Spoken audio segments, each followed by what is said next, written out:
जिस दिन इलेक्शन हुआ है हम वो वहां से इलेक्शन हार गए थे और वहां पे उनकी बहुत सारी लीड थी, लेकिन अभी इलेक्शन हुआ है तो हम किला कलर वाला जीत गए। और बहुत सारे आप देखिए डस्का में इस वक्त कुछ कुछ कुछ हम, मैं ये भी आपको बता दूं कि कुछ वार्ड में से हम हारे थे, लेकिन आप यकीन कीजिए पूरे डस्का की किसी एक वार्ड में से भी हमने इलेक्शन लूज नहीं किया।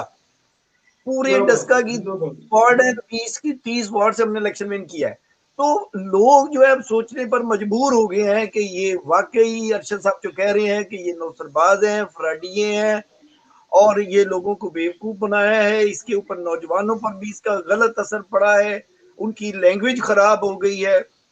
और हर वक्त गालम गलोच की सियासत, हर हर वक्त यही शोरगुल और चोर और इस तरह के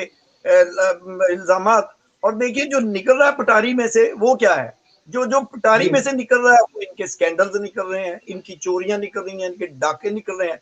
और अभी आप ये फॉरेन फंडिंग केस देख लें, अगर यही, हम तो दलिया से रिक्वेस्ट करेंगे कि इस फॉरेन फंडिंग केस को ही खोल लें, तो अगर यही केस खुल जाए तो ये सारी की सारी पटारी बंद हो जाती है। तो इन